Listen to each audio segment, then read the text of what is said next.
نو ځای په ځای د مشرکین مکه دی به د نبی علیه السلام نه فرمایشي معجزې طلب کولې او د دې د معجزه غوښتل دا به د ایمان د پاره نه بلکې دا به صرف او صرف د رسول الله صلی الله علیه وسلم د تنګولو د پاره. نو دلته کې د دغې خبرې ذکر دی چې د مشرکین مکه په دې کې خصوصا ابو جهل، امیه بن خلف او دغه رنګ نور ګڼ شمېر کافران دی را جمع شول او نبی علیه السلام ته وی چې ته کو په رښتیا باندې پیغمبر او ته الله تعالی پیغمبري درکړې وي نو داسې وکړه چې موږ ته یو څو معجزې ظاهرې کا نو چې ته کله معجزې ظاهرې کې او د هغې ظهور ستا په لاس باندې وشي هغه معجزې موږ وینو نو موږ به در باندې ایمان راوړو. نو یو سوال یې پکې دا وکړو، یو معجزه یې دا وغوښتله. نبی علیه السلام د ابو جهل دی او دغې خلکو وی چې ته وایې زه پیغمبر یم او دا دعوه کوي چې غرونه دا د داود علیه السلام تابع شي وو. غرونه داود علیه السلام به چې کله دغه لوستو دا زبور نو د چنچڼو د مرغو دی به سره چې کوم دی د الله تعالی ذکر کو، د غرونو به سره د الله تعالی ذکر کو. نو نبی علیه السلام ته مشرکین مکه وی چې ته وایې چې داود علیه السلام ته الله تعالی غرونه تابع کړي وو نو داسې وکړه چې دا مکه مکرمه تنګه ده نو خپله معجزه موږ ته وښیه دا مکه اواره کا، دا غرونه ولا اوار کا چې دا مکه ارته شي او په دې کې لختي ولګوه او باغونه پکې ولګوه دا سرسبز او شاداب. یو سوال د نبی علیه السلام نه ده چې داسې وکړه. دویم یې ورته وي چې داسې وکړه چې سلیمان علیه السلام ته وایي چې سلیمان علیه السلام د الله تعالی خوا تابعه کړې وه او د سلیمان علیه السلام د تخت رفتار دا به د سحر نه د یو میاشتې وو، د سهار په ټایم کې به چې کوم سفر کو او د ماښام په ټایم کې به چې کوم سفر کو دا به د یو میاشتې وو، یعنی په یو ورځ کې به سلیمان علیه السلام د 2 میاشتو سفر کو. نو ورته وی چې دا معجزه مونږ ته ظاهره کا چې ته سلیمان علیه السلام نه کم پیغمبر خو نه ته په درجه کې د سلیمان علیه السلام نه اوچت پیغمبر الله تعالی پیدا کړی چې دا خوا تابعه نو تم دا خوا تابعه کا کنه چې موږ ته سفرونه لږ آسان شي د 2 میاشتو سفر په یو ورځ کې کو. او درېمه معجزه د نبی علیه السلام نه دا وغوښتله چې ته وایې چې عیسی علیه السلام به مړي ژوندي کول نو ته د عیسی علیه السلام نه کمې درجې والا پیغمبر خو نه بلکې ته خو امام الانبیاء نو داسې وکړه ته موږ ته زموږ په نیکونو کې یو قصی نومي یو نیکه دی، قصی دا د نبی علیه السلام په نیکونو کې یو نیکه تیر شوی دی. نو ته قصی را ژوندې کا چې کله هغه را ژوندي شي موږ سره خبرې وکړي موږ ته به ووایي چې ته په رښتیا پیغمبر یې که په دروغه پیغمبر یې. نو که هغه اقرار وکړو چې دا په رښتیا پیغمبر دی ایمان پرې راوړی نو موږ به تا باندې ایمان راوړو. دا 3 قسمه معجزې دا د نبی علیه السلام نه ابو جهل او د ابو جهل په شان د نور ګڼ شمېر کافرانو دا طلب کړل چې دا معجزې موږ د ظاهرې کا نو موږ به ایمان راوړو. نو الله تعالی د هغې جواب کړی دی چې دا ستانه کو دي دا معجزې غواړي د ایمان د راوړلو دپاره نه بلکې ضد او د عناد د وجې نه او ستانه تنګولو دپاره کو دا معجزې بلکې په یو ټیم کې نبی علیه السلام سوال هم وکړو چې یا الله پاکه دې د احد دغه د مکې دا غرونه موږ ته د سرو که دا سوال یې ته هم کړی. نبی علیه السلام الله تعالی ته چې کوم دی سوال وکړو چې دوی په دې باندې ایمان راوړي دا غرونه به ورته د سرو کړم خو چې دوی ایمان راوړي. جبریل علیه السلام راغی الله تعالی فرمایي چې دا غرونه به ورته د سرو کړم خو زما یو قانون دی، قانون دا دی چې کوم خلک فرمایشي معجزه وغواړي او الله تعالی د هغې فرمایشي معجزه ظاهره کړي او بیا د هغې نه وروسته هم دوی ایمان را نه وړي نو بیا دا خلک الله تعالی تباه کړي، عمومي عذاب پرې راوړي. الله تعالی ورته وفرمیل چې محبوبه که ته غواړې نو ما ته پته دی ایمان نه راوړي تا ته هم پته چې دی ایمان نه راوړي نو زه به ورته دا غرونه سرو کړم خو که دوی ایمان را نه وړو نو فوراً پې عذاب راولم نو ختم به یې کړم. او دویمه خبره دا ده خو دغه نه غواړي نو خیر دی د توبې دروازه به ورته کولاو پرېږدو نو چې کوم خلک ایمان راوړي هغوی به ایمان را نه وړي او چې کوم ایمان نه راوړي هغوی په حالت ته کفر کې لړ شي خو د هغوی په بچیانو کې به خلک پیدا شي ایمان به راوړي. نو نبی علیه السلام بیا سوال وکړو الله پاک وي دا معجزه مظاهره وه.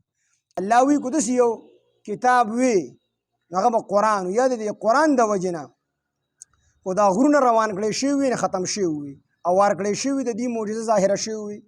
دویم او قطعت به الارض یا داسې یو کتاب وي چې په هغې سره دا ځمکه چې کوم دی کټ کولی شوي او وارېدلی شوي.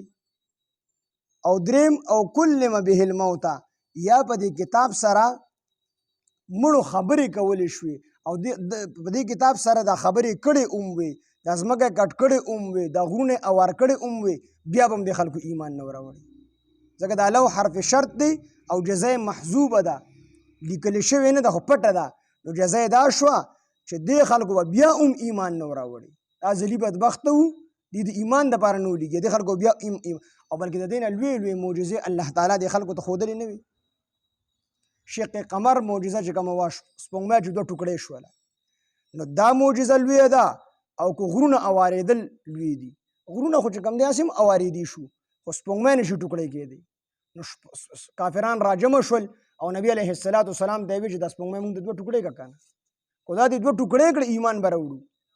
نو نبي علیه السلام د ګوته باندې سپوږمۍ ته اشاره وکړه داسې، نو نیمه په یو طرف باندې پرېوته، نیمه په بل طرف باندې پرېوته. په دغه ټایم کې هم دغې ظالمانو دا ته لوی جادو کړی. نو بعضې کافران پکې بلوه شو، ورېږه په موږ خو جادو کړی دی، خو په ټوله دنیا خو نبي علیه السلام علیه بالله جادو نشي کولی. وي د بار نه چې کوم مسافر راځي د هغې نه به تپوس وکړو چې دا سپوږمۍ 2 ټوکړې شوي وه او که نه.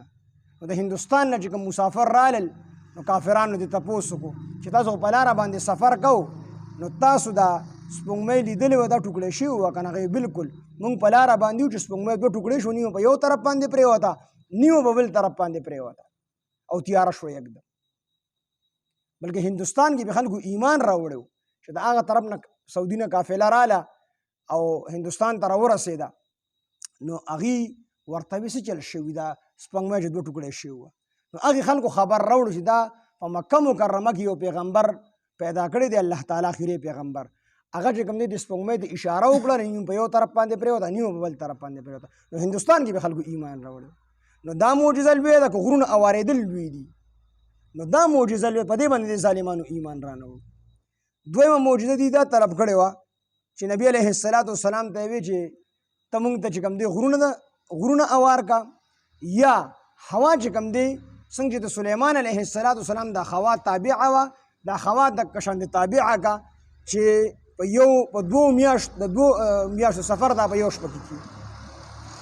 نو د دې نه لویه معجزه ده د معراج و که نه وه چې سبحان الذي اسرى بعبده ليلا من المسجد الحرام الى المسجد الاقصى. د مسجد حرام نه د مسجد اقصی پورې دا یو سفر د نبی علیه السلام دی د اسرا ویلی شي، دا د ځمکې سفر نبی علیه السلام کړی دی. او بیا اسمانونو ته، او بیا د اسمانونو نه بره جنتونه دوزخونه د دې ټولو سین نبی علیه السلام په 1 شپه کې کړی دی. نو دا معجزه لویه وه. او که په 1 میاشت کې تخت چې کوم دی په 1 شپه کې د 2 میاشتو سفر وکړي، دا لوی. نو معراج والا معجزه لویه وه. د یو اسمان نه بل اسمانه پورې چې تیز رفتاره مرغۍ، دا د 500 کالو سفر دی. چې 7 کې 2 اسمانونه دي که نه، نو وله چې کوم دی په 7 کې ضرب ورکړي د 35 سالو سفر، 735 د 35 سالو سفر دی په 1 شپه کې. او بیا د هغې نه بره تللی دی، او بیا د الله سره ملاقات شوی دی، د جنتونو دوزخونه سیل. نو دا معجزه لویه ده. او که په 1 ورځ کې د 2 میاشتو سفر به تخت سلیمان علیه السلام کو، دا لویه ده. نو دا معجزه ته لویه ده، معراج ده. د هغې باوجود د ظالمانو چې کوم دی ایمان رانه وړو. درېیمه معجزه دې دا وي چې قصی بابا را پیدا که را ژوندی که، چې هغه مونږ سره خبرې وکړي، مړ دی زمونږ نیکه دی، چې دی راپاسي او مونږ ته ووایي چې دا نبي علیه السلام په نیکونو کې دی. خو ابوجهل دا خو ټول یو خاندان و که نه. نو چې قصی بابا را پیدا که چې دی مونږ ته ووایي چې د نبي علیه السلام په حقه پیغمبر دی، او به یې منو، ورنه نه یې منو. نو دا معجزه لویه وه چې قصی بابا را ژوندي کړي، که نه دا معجزه لویه وه چې د ابوجهل په لاس کې کاڼي، ورته یې سمې پټ کړي په لاس کې. نو نبی علیه السلام وی دا درته ووایم، ابوجهل ورته وی کو تا ووایې چې زما په دې لاس کې څه دي، او هغه تا ټیک کړو، زه را باندې ایمان راوړم. نو هغه ورته وی ستا ایمان ته حاجت نشته دی. نبي علیه السلام ته وفرمیل، ورته وی چې ستا په دې لاس کې څه دي، دا په خپله باندې زما د رسالت اقرار وکړي، بیا به مې ومنې چې زه په حقه پیغمبر یم، ایمان به را باندې راوړی. هغه وی او کاڼو په لاس کې اشهد ان لا اله الا الله واشهد ان محمد رسول. نو د مړي خبرې کول ناشنا دي، او کنه د کاڼي خبرې کول ناشنا دي. مړی خو مړ دی، خو بیا هم د سا خاون خو دی که نه، د عقل خاوند خو دی که نه کاڼې مړ هم دی او عقل پکې هم نشته، هېڅ څیز پکې نشته. نو دا معجزه ناشنا وه او مړې ژوندې کول ناشنا دي. نو چې په کاڼو باندې دې ظالمانو ایمان رانوړو چې کاڼو په خپله ګواهي وکړه چې دا د الله تعالی پیغمبر دی، نو په دغې باندې بیا سره دا ټولې معجزې الله تعالی ورته ښودلي دي، ناشنا ناشنا معجزې او لوی لوی معجزې په هغې باندې او د ټولو نه لویه معجزه دا قرآن دی چې په دې باندې ایمان نه دی راوړی، نو په دغې بیا ایمان راوړی. خو دا خو ضدیانو صرف د تنګولو دپاره. مطلب یې دا دی چې د پیغمبر په لاس کې د معجزې اختیار نشته دی چې کله الله تعالی وغواړي معجزه ظاهره کړي، چې کله الله تعالی ونه غواړي معجزه نه ظاهري. نو دا د الله تعالی کار دی. نبي علیه السلام ته وایي دې خلکو ته ووایه چې زما کار نه دی. افلم ییأس الذین، نو بعضې خلکو په زړه کې دا خیال پیدا شو چې کوم مسلمانانو چې یاره کو الله ته خو څه ګران نه دي، خو دا معجزه ظاهره شوې وي نو د خلکو به ایمان راوړي. دا ته کومې ګرانه خبره ده الله تعالی ته، نو که دا معجزه ظاهره شوې وي نو ښه به وه. نو الله تعالی د هغې جواب وکړو، خو غوښتلې الله تعالی په زور باندې د ټولو خلکو ته به هدایت کړی، خو الله تعالی په زور چاته هدایت نه کوي.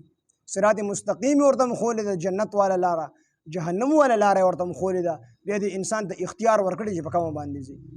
نو که الله غوښتلې په زور باندې نو ټولو خلکو ته به اختیار ورکړی، خو الله تعالی داسې نه غواړي. الله اختیار ورکړی ټولو خلکو په زور به خلک مسلمانان کړي، خو الله داسې نه کوي. ولې؟